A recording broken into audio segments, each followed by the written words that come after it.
Cordial saludo. El día de hoy quiero compartir la enseñanza que hemos titulado Las palabras y el poder de la cruz. Las escrituras nos enseñan que cuando el Señor Jesucristo estaba allí en la cruz del Calvario, pronunciaron 7 palabras que hoy en día, cuando vamos a la palabra de Dios, las estudiamos y las aplicamos a nuestras vidas, son fuente de poder. La primera de ellas aparece en Lucas capítulo 23, versículo 34 y dice así: Padre, perdónalos porque no saben lo que hacen. El Señor desde la cruz perdonó a aquellos a quien Él lo único que había hecho era ayudarlos, librarlos de las opresiones del enemigo. Había a muchos de ellos sanado sus cuerpos, a otros los había librado de fuertes opresiones, a otros incluso había resucitado a algunos de sus familiares. Muchos de ellos habían recibido el beneficio de la multiplicación de los panes y de los peces, y ahora esos mismos que pocas horas anteriores habían gritado y elogiado y alabado al Señor en su entrada triunfal por Jerusalén, estaban vociferando: crucifícale, crucifícale. Hacían burlas permanentes de él y estaban allí permanentemente en esa situación de escarnio público al Señor. Sin embargo, lo primero que el Señor hizo fue perdonarlos. Una de las cosas que necesitamos nosotros permanentemente, diariamente, tener es un corazón perdonador. Ahora, en estos tiempos de confinamiento, se nos dice que debemos lavar continuamente las manos, debemos tener una higiene al máximo para no podernos contaminar de virus. Asimismo, nosotros espiritualmente debemos diariamente ejercitar perdón para no contaminarnos de virus tan peligrosos como es la amargura, el resentimiento, la ira, el enojo y la ofensa acumulada. El perdón no es una cuestión de sentimientos o emociones. El perdón es una cuestión de decisión. Por eso el Señor dijo que cuando nosotros estemos orando, debemos bendecir a los que nos maldicen. Debemos orar por aquellos que nos ofenden, porque si lo hacemos así, estamos demostrando que somos hijos de nuestro Padre Celestial. Y si nosotros perdonamos, también seremos perdonados. La segunda palabra es la palabra de salvación. Jesús le dijo a uno de los ladrones que estaban allí con él, a uno de sus costados, le dijo: hoy estarás conmigo en el paraíso. Lucas 23, 43. Lo más importante del ser humano, sin lugar a duda, es tener y disfrutar de la salvación a vida eterna. Llamó mucho la atención que la hija del dueño del Banco de Santander en España, en uno de sus mensajes que escribió, dijo lo siguiente: somos una familia multimillonaria y mi padre murió aislado, solo, deseando tener un poco de aire. Los millones no fueron suficientes. Por eso, hoy, en estas circunstancias que vivimos, nos damos cuenta que somos llamados a estar a cuentas con Dios, que es una oportunidad para arrepentir de nuestros pecados, para pedir que nuestro Señor Jesucristo sea el Señor de nuestras vidas, para nacer de nuevo y experimentar el gran milagro, el milagro del nuevo nacimiento, de la salvación. Y esa salvación está al alcance de todos y cada uno de nosotros. Si confesamos con nuestra boca que Jesús es el Señor y creemos en nuestro corazón que Dios le levantó a los muertos, somos salvos. La tercera palabra es la palabra de amor. Juan capítulo 19, versículos 26 y 27 dice: mujer, he ahí a tu hijo y he ahí a tu madre. Sí, el amor de nuestro Señor Jesucristo por los suyos, por su madre María, aquella que le había llevado por la obra del Espíritu Santo durante 9 meses en su vientre, aquella que junto con José allí en Nazaret había vivido al lado de ellos momentos inolvidables, y allí estaba manifiesto ese amor. Qué bueno que en este tiempo también, reitero, de confinamiento, podemos expresar nuestro amor a nuestros seres más queridos. Podemos tener conversaciones que habíamos postergado por el acelerado ritmo de vida que habíamos estado llevando. Y ahora es la oportunidad para manifestar como familias ese amor, ese trato cuidadoso, esas expresiones de gratitud los unos por los otros. La cuarta palabra es una palabra de desesperación. Mateo 27:46 y Marcos 15:34 dice: Dios mío, ¿por qué me has desamparado? Es allí, en la cruz, donde el Señor, el eterno Dios hecho carne, el que estuvo en el comienzo de la creación, el triuno divino, Padre, Hijo y Espíritu Santo, el que dijo junto con el Padre y el Espíritu: hagamos al hombre a nuestra imagen y semejanza, el quien por él, para él y en él fueron hechas todas las cosas y en él subsisten. Nuestro Señor Jesucristo tuvo una experiencia que lo llevó a la desesperación como hombre, y fue la de sentir la ausencia del Padre Celestial. Si hay algo que podemos nosotros también tener muy claro, es que lo difícil no es perder cosas, lo difícil es perder la presencia de Dios. David fue un rey muy poderoso, militarmente, económicamente.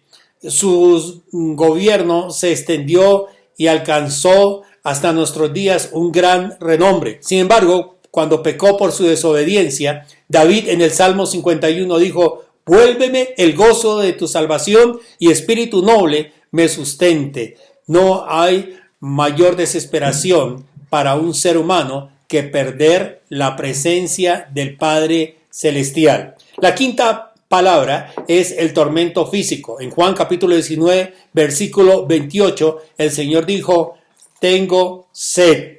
Sí, sin lugar a duda, todo ese flagelo, todo ese escarnio, la sangre que brotó cuando le fue colocada esa corona de espinas en su cabeza, los clavos que clavaron sus pies y sus manos, los azotes, esos azotes que tenían pedazos de hueso y de hierro y que horadaron sus espaldas. La Biblia dice que surcos horadaron sobre mis espaldas. Semejante martirio, semejante flagelo le había llevado también al límite de sus fuerzas físicas y a exclamar: tengo sed.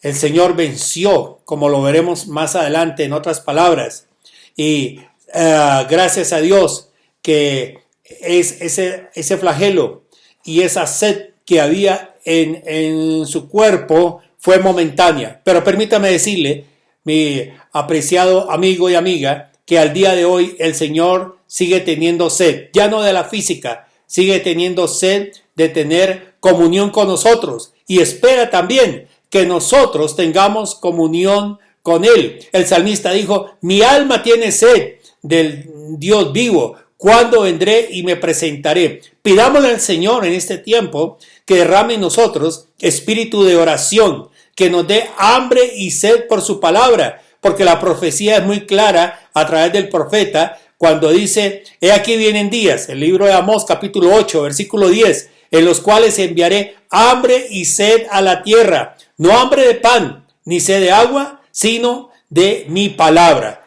Pidámosle al Señor que nos dé ese tipo de sed también, porque el Señor dijo: si alguno tiene sed, venga a mí y beba, que como dicen las Escrituras, de su interior correrán ríos de agua viva. La sexta palabra es una palabra de triunfo. Juan capítulo 19, versículo 30. Consumado es. Todo lo que el Padre le había enviado a hacer, el Señor lo hizo sin faltar a ninguna de las ordenanzas que en la eternidad el Señor le había dado. Absolutamente todo se había cumplido. Por eso nosotros tenemos una salvación completa y un Salvador que dio absolutamente todo por nosotros. Por su sangre que derramó en la cruz del Calvario, toda la raza humana es limpia del pecado cuando se acoge esa sangre. La sangre de Jesucristo tiene tanto poder que puede limpiar el pecado de Adán hasta el último de los hombres. Por sus llagas hay sanidad también, porque por esas llagas hemos sido sanados. Así que Toda la obra de Jesús es una obra de triunfo, de victoria, de derrota sobre Satanás y sus demonios, sobre aquellos que le gritaban crucifícale. Pase lo que suceda, suceda lo que suceda al fin de esta pandemia y durante la misma, permítame decir que el reino de Dios, nuestro Señor Jesucristo, usted y yo tendremos victoria, porque Jesucristo somos más que vencedores. La séptima palabra aparece en Lucas, en el capítulo 23 y en el versículo 46, cuando nuestro Señor Jesucristo dijo: Padre, en tus manos encomiendo mi espíritu. Esta palabra es una palabra de una confiada entrega a nuestro Padre Celestial. Qué bueno que permanentemente, diariamente, nosotros nos podemos levantar y clamar a Dios y Él está ahí presente. Nosotros nos podemos despertar con una confianza que antes de que abramos nuestros ojos, ya el Señor se ha anticipado, dándonos una oportunidad más de vida.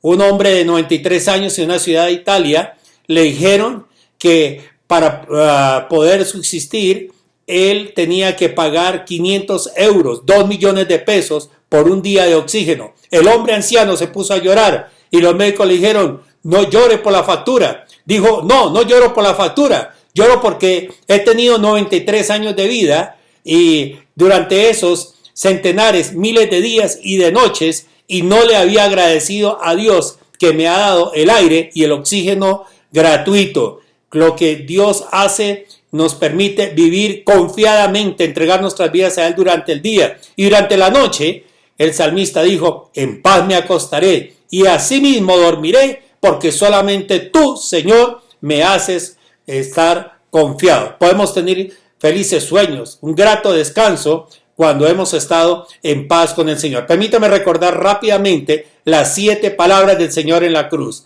perdón, salvación, amor, desesperación, tormento físico, triunfo y confiada entrega. Esas 7 palabras son poderosas, como lo es también poderoso el mensaje de las palabras y los hechos que el Señor hizo allí en la cruz del Calvario. Por eso el apóstol Pablo, escribiendo a los Corintios, dijo: porque la palabra de la cruz es locura para los que se pierden, pero para los que creen es salvación y es poder de Dios. Es poderosa la obra de Jesús. No es una historia que se recuerda una vez al año y que se olvida. No es un acto religioso. No, la obra de Jesús en la cruz del Calvario y el poder que hay en la cruz nos recuerda que todo lo que el Señor hizo es lo que cada uno de nosotros necesitamos para vivir una vida victoriosa y abundante,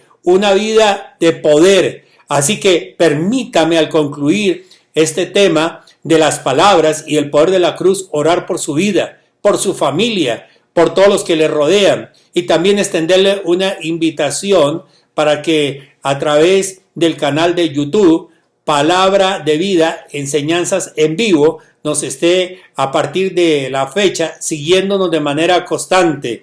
El próximo domingo a las 5 de la mañana tendremos una reunión de resurrección, cuando aún todavía posiblemente la oscuridad esté presente, pero así como las mujeres que fueron allí al sepulcro y vieron que el sepulcro estaba vacío, porque la luz siempre derrota las tinieblas, y la vida y el poder de la resurrección a la muerte y la sanidad que Jesús nos compró en la cruz del Calvario y nos otorgó, derrota la enfermedad, los miedos y los temores. Así quiero invitarle este domingo a las 5 de la mañana. Y luego el mismo domingo a las 10 tendremos una poderosa celebración de resurrección. Hoy viernes estamos aquí celebrando juntos este tiempo tan especial. Hemos prendido ya las velas de este inicio de reposo, descanso en el Señor. Al fondo hay 4 copas que nos recuerdan que a las 4 copas, de acuerdo al libro de Éxodo, que con las que celebró el pueblo de Israel su salida de Egipto: la copa de la salvación, la copa de la liberación, la copa de la redención y la copa de la alabanza y la adoración. Nosotros, así como el Señor celebró esa Pascua con sus discípulos este domingo a las 10 de la mañana, Cada uno invito a que tengan en casa allí su copa con el jugo de la vid o vino y pan, y juntos vamos a recibir esa grande bendición. Pero ahora permítame orar, permítame terminar, bendecir su vida una vez más.